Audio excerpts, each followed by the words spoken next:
Bonjour, je suis Philippe Manche, Offer Manager chez Schneider Electric Belgique pour les offres Prisma, Hawken et Canalis. Je vous propose d'aborder aujourd'hui un sujet complexe, la prévention des incendies dans les installations électriques. Savez-vous que selon l'European Fire Agency, plus de 25% des incendies sont d'origine électrique? En fonction du pays où on va prendre la mesure, ça peut varier. En effet, en Allemagne, par exemple, on attribue à peu près 32% des incendies d'origine électrique. En Inde, on parlera de 56% des catastrophes industrielles liées à une faute électrique. Une étude de AXA France révèle que dans 50% des cas, si vous subissez un incendie, votre entreprise fera faillite dans les 5 ans. Les coûts liés aux incendies sont donc très importants et peuvent mettre la viabilité de votre entreprise en jeu, mais également la sécurité des personnes. Comment dès lors Schneider peut-il vous aider à prévenir des incendies d'origine électrique? Alors, il y a 2 étapes. La première étape, c'est la conception. Il faut assurer une bonne conception de son tableau, un montage conforme aux normes, de manière à assurer la sécurité électrique de l'installation et éloigner le risque d'échauffement. Pour ce faire, Schneider a développé une solution, les armoires fonctionnelles.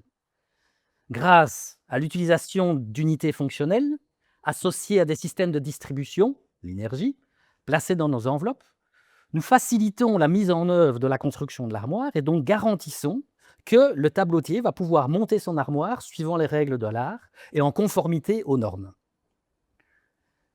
En s'adressant à notre réseau de partenaires ou à nos Prisma Centers, vous garantissez effectivement une solution conforme. En effet, nous les auditons régulièrement de manière à garantir la qualité du travail exécuté. Mais ça ne suffit pas. Dès lors, nous avons une deuxième étape, c'est l'utilisation de capteurs intelligents au sein des armoires électriques. Alors, un des premiers capteurs, c'est le heat-tac. Le heat-tac, c'est un capteur intelligent qui va détecter la surchauffe précoce des câbles au sein de l'armoire électrique. On peut remarquer qu'il y a un petit ventilateur, donc on peut l'associer à un nez qui va aspirer les particules au sein de l'armoire et pouvoir détecter de manière très précoce s'il y a une émission de particules gazeuses, signe précurseur de l'échauffement d'un câble et donc d'un risque d'incendie. Mais comment cela fonctionne-t-il? Eh bien, le heat-tac va mesurer en permanence la température dans l'armoire, le degré d'humidité et aspirer ces particules.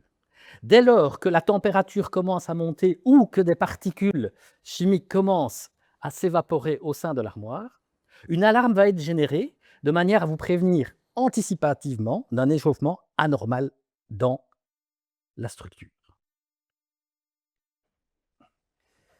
Mais où doit-on placer le heat-tac de manière à ce que ce soit le plus efficace possible?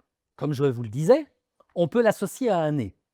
Dès lors, il convient de le placer le plus haut possible dans l'armoire de manière à ce qu'il puisse aspirer l'ensemble des particules.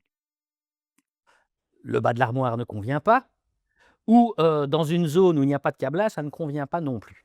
Dès lors, on va le placer soit dans la partie principale de l'armoire, ou la gaine à câble, comme on peut le constater ici sur le schéma sur des Prisma 7P par exemple. Mais lorsque je suis en forme 3 ou 4, que j'ai du compartimentage, effectivement, il faut permettre cette circulation d'air, donc on va placer un heat-tac par zone. De plus, exemple également sur nos armoires Hawken, on va le placer dans les zones à risque. Donc, au niveau des raccordements des disjoncteurs de puissance, au niveau de l'ensemble des raccordements des jeux de barre.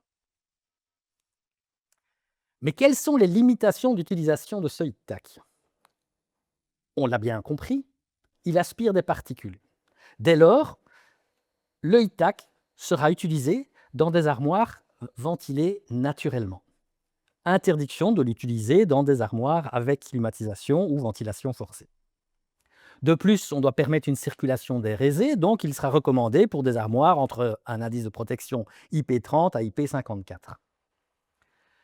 Pour les formes, comme mentionné précédemment, si on place bien un heat-tac par compartiment, on pourra l'utiliser pour des armoires en forme 1, 2, 3 ou 4.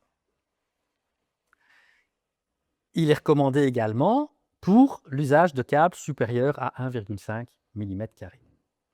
Dès lors que vous respectez ces recommandations, le HeatTac pourra vous aider à détecter de manière très précoce un échauffement anormal au niveau de vos armoires électriques.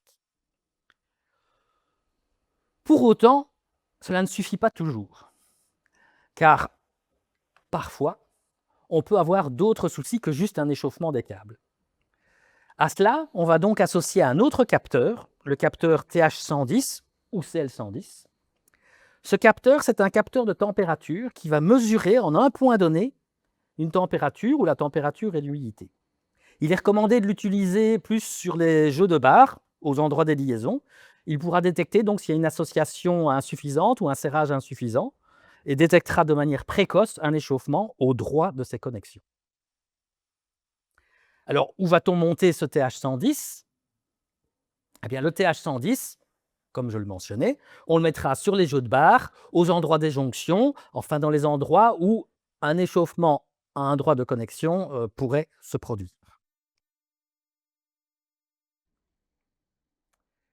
Quelles sont les architectures recommandées par rapport à l'utilisation de ces deux capteurs ?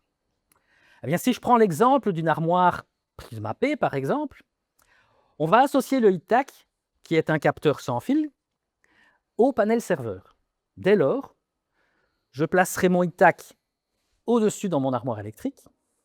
Il communiquera en Zigbee avec le panel serveur et pourra remonter donc les informations de température, d'humidité et les alarmes, soit dans une apps dédiée, Energy Up, ou sur votre système de gestion du bâtiment, gestion électrique ou gestion globale du bâtiment, Power Monitoring Expert ou EcoStruxure Building Operation.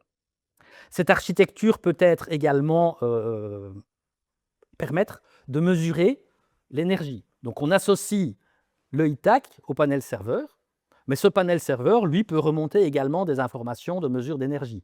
Dès lors, si vous avez déjà un tableau communiquant avec de la mesure d'énergie, l'ajout du panel serveur n'est pas nécessaire et donc le HeatTac vous permet de détecter de manière anticipative les échauffements à un prix relativement faible.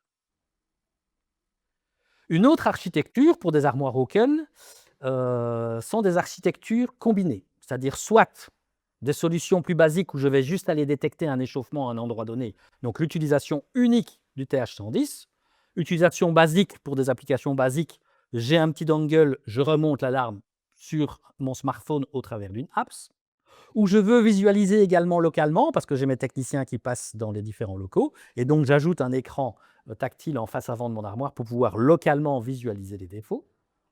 Ou alors je vais sur des solutions plus avancées, où je vais pouvoir mixer à la fois l'échauffement en un point donné et la mesure de surchauffe des câbles, de manière à pouvoir remonter l'information soit sur un système de supervision, un SCADA ou une GTC, soit également sur un système avancé avec écran local, information locale sur l'armoire, plus gestion technique centralisée du bâtiment pour reprendre les alarmes. On comprend dès lors que ces solutions sont totalement adaptées à un grand nombre d'applications. On va les recommander particulièrement dans le monde du data center, mais également dans les bâtiments industriels, les immeubles de bureaux, les hôpitaux, l'infrastructure, tels que stades de foot, aéroports, gares ou les hôtels. Nos armoires fonctionnelles, combinées à l'utilisation des capteurs intelligents, offrent donc une protection accrue de vos installations électriques et donc garantissent la sécurité des personnes et des biens, mais également la continuité de votre business. Je vous remercie de votre attention. Au revoir.